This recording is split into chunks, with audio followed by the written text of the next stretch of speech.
Notre objectif ce matin, à travers cette séance économie zen, zéro émission nette, quelle équation pour la chaîne alimentaire et j'ai envie de dire quelle équation pour la coopération agricole.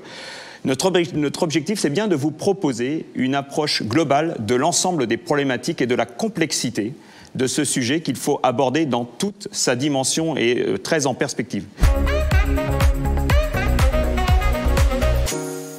Ce que nous avons dans notre assiette en France représente un gros quart de l'empreinte carbone d'un Français. Et tant que nous n'avons pas commencé à diminuer la concentration de CO2 dans l'atmosphère, je dis bien la diminuer alors qu'aujourd'hui elle augmente, la température planétaire continue d'augmenter. Il faut que les émissions planétaires baissent de 5% par an, tous les ans, à partir de maintenant, et pour au moins 2 générations.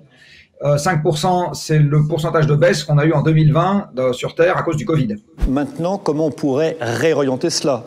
Il va falloir déspécialiser une partie des régions agricoles, il va falloir raccourcir les chaînes logistiques, il va falloir remettre des haies pour stabiliser le sol et se passer d'une partie des phytosanitaires. Ça veut dire qu'il faut aussi que les gens s'habituent à payer leur nourriture plus cher, que le pays doit repasser un contrat avec ses agriculteurs qui s'échelonnent sur quelques décennies.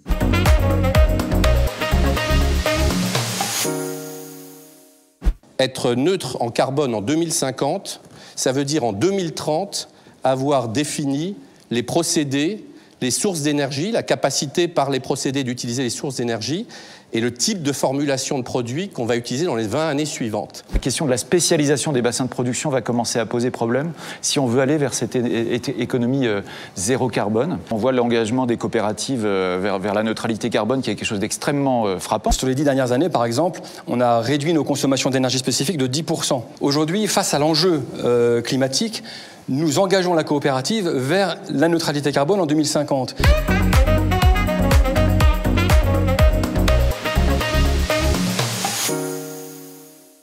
On a une génération qui est très très attentive aux valeurs, et aux valeurs, je l'ai dit, d'engagement, d'impact sur le futur.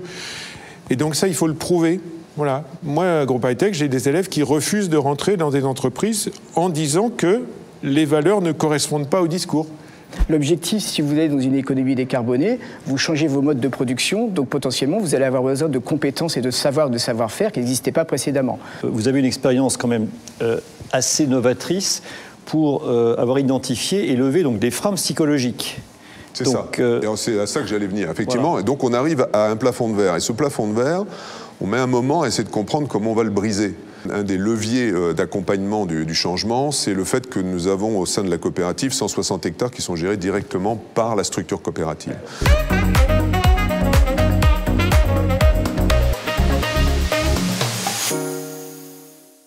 À moyen terme, il faut trouver un nouveau modèle et ce nouveau modèle, on pense pouvoir le trouver avec une augmentation du prix du carbone. À court terme, on a décidé d'utiliser le plan de relance pour accélérer la transition écologique, notamment de l'industrie, en particulier de l'industrie agroalimentaire. Avec la coopération agricole, nous menons vraiment un vrai partenariat pour le développement de notre pacte vert. On a travaillé sur le financement du groupe Eureden pour son développement.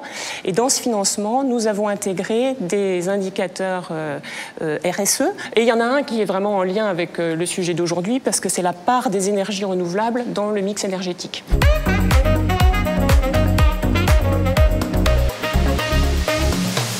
Moi, je crois beaucoup en la science et je crois beaucoup en la raison.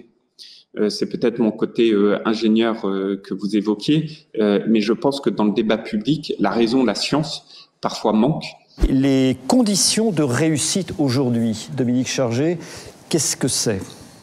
Moi, comme priorité numéro 1, et nous en parlons souvent avec le ministre, c'est pour nous de ne pas dissocier, de vraiment allier ce que sont aujourd'hui la nécessité dans la conduite et la réalisation de ces transitions et la compétitivité de nos métiers de l'agriculture et de l'agroalimentaire. Donc la seule compétitivité, la vraie compétitivité, c'est une compétitivité hors coût, qui est une compétitivité de qualité et qui fait, comme le disait Dominique Chargé, d'ailleurs que nos produits sont plébiscités à l'international. L'enjeu des transitions, c'est peut-être d'avoir 400 000 situations particulières à régler en France, c'est-à-dire autant qu'il y a d'exploitations, parce que finalement, aucune des exploitations ne va se trouver dans un écosystème identique à sa voisine. Et en fait, c'est complètement le cheminement inverse de ce que nous avons fait sur les 40 ou 50 dernières années, où nous avons standardisé les modèles et les itinéraires techniques. Comment on crée un dispositif qui permet à l'agriculteur de mettre en place des pratiques culturelles qui captent du carbone, ces pratiques culturelles donnant lieu à des crédits carbone qui sont valorisés ensuite sur les marchés crédits carbone, qu'ils soient obligatoires ou volontaires. Nous avons défini une ambition qui est celle justement d'être zéro émission nette en 2035, donc en bilan neutre, entre ce que sont la diminution de nos émissions aujourd'hui, et on l'a vu par rapport aux engagements qui ont été pris, et les capacités de captation.